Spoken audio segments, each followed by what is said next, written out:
ఒకసారి మళ్ళీ మీ దగ్గరకు వస్తా నాగార్జున గారు మాట్లాడతారు. నాగార్జున గారు సాక్షాత్తు డిప్యూటీ చీఫ్ మినిస్టర్ అండి, ఏజెన్సీలో ఉన్నారు. ఏజెన్సీలో నక్సల్ స్థితి ఉంటుందో మీకు తెలుసు. అంత సెన్సిటివ్ ఏరియాలో ఆయన్ని లా అండ్ ఆర్డర్ విషయంలో డిప్యూటీ సీఎంకి కల్పించాల్సిన భద్రత విషయంలో అంత లొసుగులు ఎట్లా ఏర్పడి ఉంటాయి? నిజంగానండి, మీరన్నట్టే ఆ ఏరియా అనేది చాలా సెన్సిటివ్ ఏరియా. ఆ ఏరియాలో ముఖ్యమంత్రి కానీ ఉప ముఖ్యమంత్రి కానీ అంటే కూటమి ప్రభుత్వంలో ఉన్న ఎవరైతే పెద్దలు ఉన్నారో వెళ్ళినప్పుడు, ఇంతకుముందు మా తండ్రి లేని బిడ్డ జగనన్న ఇలా వెళ్ళేటప్పుడు పరదాలు కట్టుకొని కొందరు పోలీసులు గుమ్మిగిడిన తర్వాత వెళ్ళేవాడు. అప్పుడు బాగా ఉండేది. ఇప్పుడు వీళ్ళు ప్రజలకి జవాబుదారీతనం అని చెప్పేసి ఎటువంటి పరదాలు కట్టకుండా వెళ్తున్నారు కాబట్టి పోలీసులు డెఫినెట్గా భద్రత తీసుకోవాలి. ఎందుకంటే అక్కడ మీరన్నట్టే నక్సల్ ప్రాంతం, ఎప్పుడు ఏం జరుగుతుందో చెప్పలేదు. ఇంతకుముందు తెలుగుదేశం పార్టీ అధికారం ఉన్నప్పుడు కూడా ఒక ఎమ్మెల్సీ ఇది కావడం కూడా మన ఎమ్మెల్యే ఇది కావడం చంపారు చూసాం. అంత సెన్సిటివ్ ఏరియాలో ఉప ముఖ్యమంత్రి వెళ్తే ఎంత బాధ్యతగా తీసుకోవాలి మనం.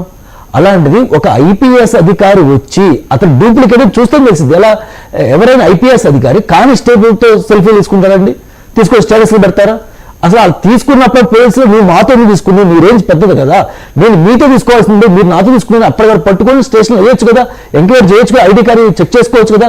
కానీ ఇది పూర్తిగా ప్రభుత్వం అనేది ఇంకా లా అండ్ ఆర్డర్ వీళ్ళ కంట్రోల్ రాలేదు సార్. అదే పవన్ కళ్యాణ్ గారు మెచ్యూర్ తరంగా చెప్పారు, అది మనం ఒప్పుకోవాలి. అనేది జగన్మోహన్ రెడ్డి గారు ఇంకా ట్రాన్స్ఫర్ చేయలేదా పవర్స్? లేదు సార్, ఇంకా చెప్పాలంటే ఇది 160 పైన సీట్లు వచ్చిన ప్రభుత్వం నడుపుతున్న అర్థం కాదు, 11 సీట్లు వచ్చిన జగన్మోహన్ రెడ్డి ప్రభుత్వం అర్థం కావట్లేదు సార్. ఎందుకంటే మనం చాలా సందర్భాలు చూస్తున్నాం. ఇప్పటికీ గవర్నమెంట్ అధికారులు కానీ ఎంప్లాయీస్ కానీ వైసీపీ నాయకులు ఎవరైతే లీడర్స్ ఉన్నారో వాళ్ళు చెప్పిన మాటే ఉంటున్నారు సార్. ఇంకా ఈ కూటమి పెద్దలకి ప్రభుత్వం గ్రిప్లో రాలా, అది చాలా ఇది సార్. ఇంకపోతే పవన్ కళ్యాణ్ గారు సార్ నిన్న ఆయన ఇంటెలిజెన్స్ ఫెయిల్యూర్ గురించి చాలా స్పష్టంగా మాట్లాడారు, విన్నారు కదా, చూసారు కదా? అవును సార్, అవును, డెఫినెట్గా ఇంటెలిజెంట్ ఫెయిల్యూర్ ఉంది సార్. ఎందుకంటే ఉప ముఖ్యమంత్రి వెళ్ళినప్పుడు చాలా జాగ్రత్త తీసుకోవాలి. అది కాక మీరు అన్నట్టు మన్యం ప్రాంతం కాబట్టి ఇంకా ఎక్కువ బలగాలు మోహరించి అసలు ఎవరు వస్తున్నారు ఎవరు పోతున్నారు మొత్తం చెక్ చేసి పంపించాలి. ఇతను ఐపీఎస్ అధికారి అని చెప్పి ఆయన దగ్గరికి వెళ్ళినప్పుడు డెఫినెట్గా ఐడి కార్డ్ చూస్తేనే అర్థం కావాలి కదా, అట్లీస్ట్ క్రాస్ చెక్ చేసుకోవాలి కదా. అది డెఫినెట్గా వాళ్ళు వైఫల్యం వేస్తారు, దాన్ని తప్పకుండా ఇది కావాల్సిందే సార్. అయితే జనరల్గా చూస్తే సార్ అతను ఏంటంటే బొత్స సత్యనారాయణ గారు మాట్లాడిన మాటలు చూద్దాం. ఇతను 2020లో సార్ వాళ్ళ తండ్రి గారు ఒక 9 ఎకరాల ల్యాండ్ కొందాం అని చెప్పి అడ్వాన్స్ ఇచ్చారంట. ఎవరైతే నకిలీ ఐపీఎస్ నివేదికను బట్టి నేను చూసిన టీవీ ఛానల్లో నివేదికను బట్టి ఏంటంటే 9 ఎకరాల ల్యాండ్ కొట్టడానికి ఏదో అడ్వాన్స్ ఇచ్చారంట సార్.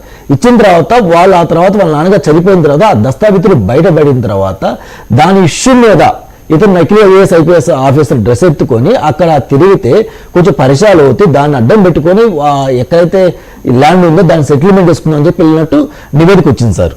అంతేగాని ఇతనికి పెద్ద సీన్ లేదు సార్. ఎందుకు చెప్తున్నా అంటే ఇతను వైసీపీ గవర్నమెంట్ లో మాట్లాడారు, ఏంటి ఏం జరుగుతుంది చాలా ఆందోళన వ్యక్తం చేశారు. అవును చెప్తారు సార్. బొత్స గారు సత్యనారాయణ చెప్తున్నారు వైసీపీ గవర్నమెంట్ లో కూడా ఈ నకిలీ ఐపీఎస్ ఆఫీసర్ వేరే ప్రభుత్వ అధికారులాగా అవతారం ఎత్తి కొన్ని సెటిల్మెంట్ కూడా చేశాడు. సొంత జిల్లా అది, సొంత జిల్లా చేశాడు. అప్పుడు కూడా దిక్కు లేదు, ఇప్పుడు ఈయన వచ్చి మాట్లాడుతున్నాడు. కానీ ప్రభుత్వం పవన్ కళ్యాణ్ గారిని ఒక్కరైతే మెచ్చుకోవచ్చు సార్. ఆయన దగ్గర అధికారం వచ్చినా కానీ జవాబుదారీతనం అనేది పోలా. ఇప్పటికీ జవాబు చెప్తున్నాడు. విలేకరులు వాళ్ళ తప్పుల్ని వాళ్ళు ఒప్పుకుంటున్నారు. ఒప్పుకోవడం మంచిదే. కానీ అన్నారు అల్లు అర్జున్ విషయం మాట్లాడితే ఇది సందర్భమా మాట్లాడటానికి, జనాలు చచ్చిపోతుంటే అవును కొంచెం ఆయన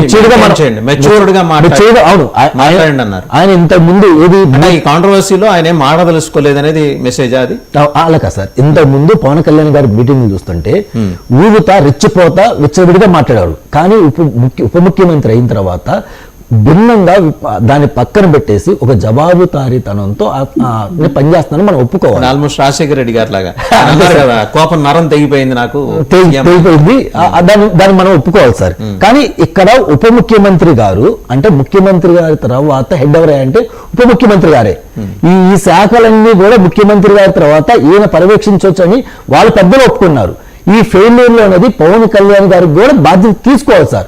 ఎందుకంటే వీళ్ళ కూటమి ప్రభుత్వం, వీళ్ళ సపోర్ట్ నిలబడిన ప్రభుత్వం, వీళ్ళు తెచ్చుకున్న ప్రభుత్వం. సో ముఖ్యమంత్రి గారి దగ్గర లా అండ్ ఆర్డర్ ఉన్నా కానీ ఈ ఉప ముఖ్యమంత్రి గారు కూడా ఈ ఫెయిల్యూర్కి బాధ్యత తప్పనిసరిగా వహించాల్సిందే సార్. రైట్. ఒకసారి జ్వాలాపురం శ్రీకాంత్ గారు ఇక్కడ ఒక పాత సంఘటనని అంటే దశాబ్దాల క్రితం జరిగిన సంఘటన గుర్తు తెచ్చుకోవాలి. కర్పూరి ఠాకూర్ గారు బీహార్లో రాజ్యం చేస్తున్నప్పుడు ఇలాంటి సంఘటన ఒకటి జరిగితే హోంమంత్రి తప్పుకున్నారు, డీజీపీ తప్పుకున్నారు. ఆ రోజు అంటే ఆ రకమైన ప్రెసిడెంట్ ఇప్పుడు కావాలని ఏమన్నా నేను కోరుకుంటున్నారా, లేకపోతే వాళ్ళంతా వాళ్ళు స్వచ్ఛందంగా పక్కకి వెళ్ళే అవకాశం ఉందా? టైమ్ అండ్ అగైన్ హోంమంత్రి ఫెయిల్యూర్స్ మీద, పోలీస్ ఫెయిల్యూర్స్ మీద పవన్ కళ్యాణ్ మాట్లాడుతున్నారు. ఇది 3వ సందర్భం. అండ్ రెండో అంశం ఏంటంటే, మీరెందుకు ఇంకా లా అండ్ ఆర్డర్ వ్యవహారాలు ఈ ప్రభుత్వానికి ట్రాన్స్ఫర్ చేయలేదు? ఇంకా మీ దగ్గర ఎందుకు అట్టి పెట్టుకున్నారు? వీక్షకులకి, ప్యానల్లో ఉన్న సభ్యులకి, మీకు అందరికీ శుభోదయం. సార్, చాలా నిజంగా నవ్వాలో ఏడవాలో అర్థం కావడంలే. అంటే చేతగాని ప్రభుత్వం, చేతగాని కూటమి ప్రభుత్వం, కూటమిలో విభేదాలు ఉన్నాయని చెప్పకనే చెప్పిన పవన్ కళ్యాణ్. కూటమిలో జరుగుతున్న విభేదాలని చెప్పక